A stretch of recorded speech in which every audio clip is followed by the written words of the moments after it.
जो बदलते ही नहीं वो कहाँ सवाल उठाएंगे। उनके तो अध्यक्ष जिले के भी नहीं बने अभी, इसलिए उनके सवालों को तो छोड़ ही दीजिए आप, है ना। वर्षों वर्ष वहाँ एक ही प्रकार का लीडरशिप है।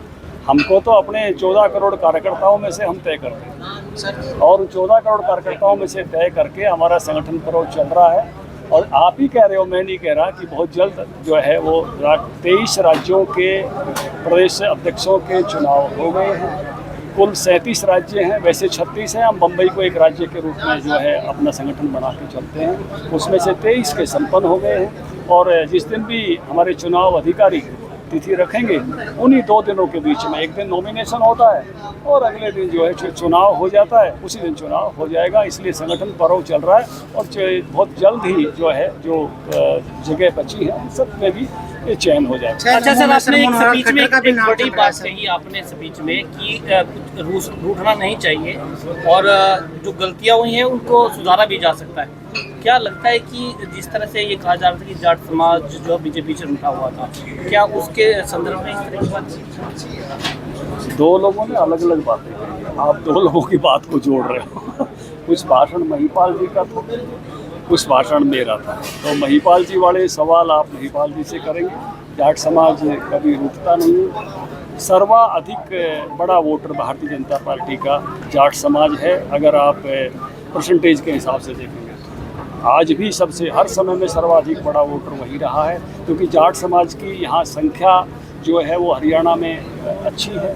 और उसमें से भी जो जितना परसेंटेज वो बीजेपी को, मोदी जी को प्यार करके देता है, अगर बाकी सबका आप जिस तरह से मापना चाहते हो वैसे मापोगे तो सर्वाधिक आशीर्वाद हमको इस समाज को। सर, जिस तरह से पहलगाम घटना हुई, जो पाकिस्तान को तोड़ छाप देने की बात की जा रही थी, सेना को खुली छूट देने की बात की गई थी, लेकिन हमारे ही डिप्टी जो जनरल है उन्होंने सवाल उठाया कि जिस तरह से जो है चाइना इसमें साथ था और जो सेना को कुछ छूट नहीं थी, जिससे नुकसान हुआ भारतीय सेना राजनीतिक दखल। देखिए, लोकतंत्र में सवाल जरूर उठते हैं, लेकिन जितना शानदार उत्तर ऑपरेशन सिंदूर में दिया है, जितने स्ट्रीक अटैक किए गए हैं और जिस तरह से रक्षा की है, क्योंकि आप वोटर की लड़ाई नहीं बची है, कुछ पुराने अनुभवों से बात नहीं चल सकती। एक एक ड्रोन को भी जिस तरह से नेस्तनाबूद किया है, मिसाइल को नेस्तनाबूद किया है, और भारत ने जिस प्रकार से पूरे पाकिस्तान में किसी भी स्थान पर हिल गई थी पूरा का पूरा पाकिस्तान, क्यों पाकिस्तान नहीं हिला आपको पता है, बहुत महाशक्तियों तक ये मैसेज गया था जब नूर खान पर जो है अटैक हुआ। तो भारत ने बहुत शानदार उत्तर दिया है, उसके लिए हम सबको गर्व भी है और गौरव भी। क्या सेना के अधिकारी अब महिपाल जी हमारे बीच में हैं। जिस तरह से उत्तर प्रदेश में धर्म और नाम लिखा जा रहा है, हिंदू संगठन जो जो है बारकोड के जरिए जो है लोगों को पहचान भी कर रहा है, क्या लगता है आपको कि कितना जरूरी है? क्योंकि विपक्ष ये कर रहा है कि इससे जो है जातिवादी और समाज का ताना बाना जो है वो टूटता है नीचे की आईडी। तुम जो करते हो, तुम तो वो बात कह रहे हो, विपक्ष को ही कह रहा हूँ मैं कि तुम्हारा प्यार प्यार और हमारा प्यार पंगा। तुम जो भी कुछ जातिवाद फैलाओ, धर्म के नाम पे अड़ंगे खड़े कराओ, वो तो सब ठीक है। ये सावन का महीना है, भगवान शिव का महीना है, और इसमें भक्तों की अपनी स्वयं की एक मन की बात है कि वो कहीं किसी भी कारण से उनके मन की पवित्रता भंग ना हो, और भंग करने वाले जो अपनी अपनी आस्था के मुताबिक जो लोग जीते हैं, रहते हैं, सेवा करते हैं, वो कर रहे हैं। तो उसमें आप गलत पहचान लगा के किसी के मन की भावनाओं को आप लोग दुखी नहीं दे सकते, उनको आहत नहीं कर सकते। और इसमें बुराई क्या है? अगर आप राम सिंह हो तो राम सिंह लिखने में बुराई क्या है भाई? और तुम लोग उनको ये ठीक कहने की बजाय कि देख भाई, तू मोहम्मद यूनिस है तो मोहम्मद यूनिस लिख ले, तू मैडम ओम प्रकाश क्यों लिख रहा है, महिपाल क्यों लिख रहा है? तो मतलब धोखा देने के लोगों की भावनाओं को आहत करना ये समझदारी नहीं है। आदरणीय योगी जी की सरकार, माननीय प्रधानमंत्री जी के नेतृत्व में एक एक जानकारी स्टिक को लोगों को पता हो कि वो कौन है, क्या है, तो इसमें बुराई नहीं होनी चाहिए, इसमें किसी को कोई विवाद नहीं खड़ा करना चाहिए। एक भाषा को लेकर जिस तरह से मराठी भाषा को लेकर विवाद चल रहा है, हिंदी भाषी लोगों को मारा जा रहा है, पीटा जा रहा है। देखिए, मैं एक निवेदन कर रहा हूँ।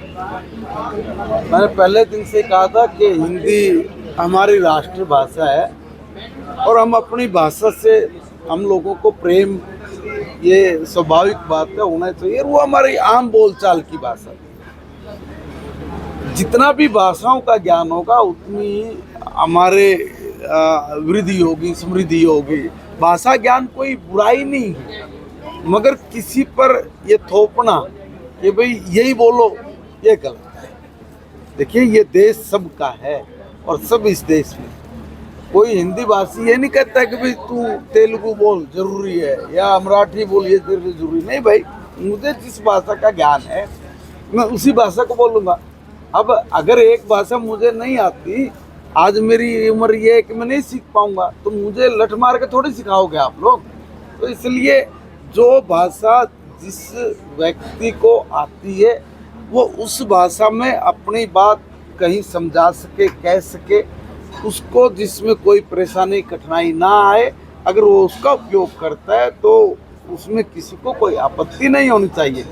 हिंदी हमारी राष्ट्रभाषा है, हमें इस पे गर्व है और हर भारतवासी को अपनी राष्ट्रभाषा का ज्ञान हो, इसमें कोई बुराई नहीं है।